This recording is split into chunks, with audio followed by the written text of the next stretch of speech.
ወወልድ መንፈስ ቅዱስ ሓደ አምላክ ስም ስላሴ ኢራብና ዓይኒ ማያት ከምቲ ብጎ መሬት ንዝናብ ሰማይ ከምቲ ሰማ ናባኻዩ ልበይ አረቱ ስምካ ለዘላለም ምግበይ ኮይኑ እግዚአብሔር ስምካ አሜን።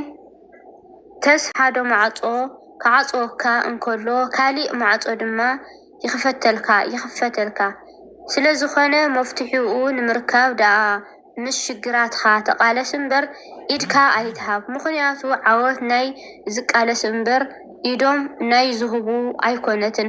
ሓደ ግዜ ንሕዋትና ተስፋ ክትስእኑ ተለኹም ተስፋ ክትስእነሉ ተለኻ ኢኻ ግን ከኣ ዓለም ከምኡ እያ። ወዲ ሰብ ድማ እናተፈተነ እናወደቀ እናተሰአ እዩ ዝነብር። ኣብ ሂወት ብርግጽ ክትፈልጦ ዝግባእ ሓደ ነገር ኣሎ። ንሱ ድማ ኣምላኽ ልዕሊ ኩሉ ሽግራትካ እዩ። ሎሚ ጽባሕ ኣይኮነትን እሞ ብሎሚ ንጽባሕ ተስፋኻ ኣይተጸልምት። ፀሓይ እኳ ሎሚ ብረስና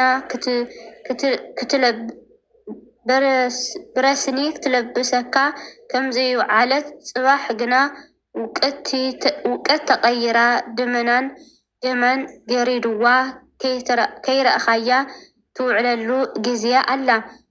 ፈተና ልክዕ ከም ውሕጅ እዩ፣ ንዝህውኸኻ ይወስድ ንዝዕገስ ድማ ይሓልፍ። ስለዚ ሕጂኻ ቀጥበል። ሎሚ ሽግራትካ ከቢቦምካ እንተ ኣጨነቑኻ ተንስእ ኢድኻ ናብ ኣምላኽ ኣልዕል እምበር እትገብሮ ኣይጥፋእኻ። ሓደ ግዜ ዘይትጽበዮ ነገራት ካብ ሰባት ክገጥመካ ይኽእል እዩ። ክጠልሙኻ ክትጥለም ትኽእል ኢኻ። ብዙሓት ዓበይቲ ሰባት ካብ ክብሮም ወሪዶም ኣብ ክፉእ ተዋፊሮም ክትርኢ ትኽእል ኢኻ። ፍትሒ ብስልጣንን ብገንዘብን ክተጠፍእ ቅንዕቲ ድማ ሰሞም ቅንዕና ደምሲሶም ክጽልሙ ድኻታት ክብድሉ ክትርእንን ክትሰምዕን ትኽእል ኢኻ። ግን ኣይግረምካ ዓመፅ እቶም ሰብ ግዜ ባዕሉ ግዜ ክስዕሮ እዩ። ከምቲ ለይቲ ኣብ ወጋሕታ ዝያዳ ዝጽልመት መሰናኸላት ህይወት እውን ኣብ ኣጋ ሞዓልትኻ እዮም ዝኸውዱኻ። ስለዚ ሎሚ ኣጸቢቕካ እንተጸልመተካ ናይ ጸገማትካ ሽግር ኣብ መፈጸምቲ እዩ እሞ ተስፋ ኣይትቑረጽ።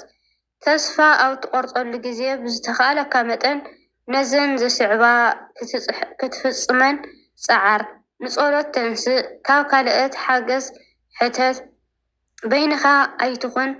ሓይሊ ካብ ዝወስደልካ ነገራት ርሓቕ።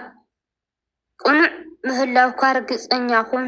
ሓዊ መፍትሒኡ ኩሉ ጸገማትና ሓይሊ ናይ ኩሉ ዓወታትናን ኣብ ኢድ እግዚኣብሔር እዩ እሞ ኣምላኽ ሓይሊ ምእንቲ ክህበካ ኣብኡ ክንውከል ይግበአና።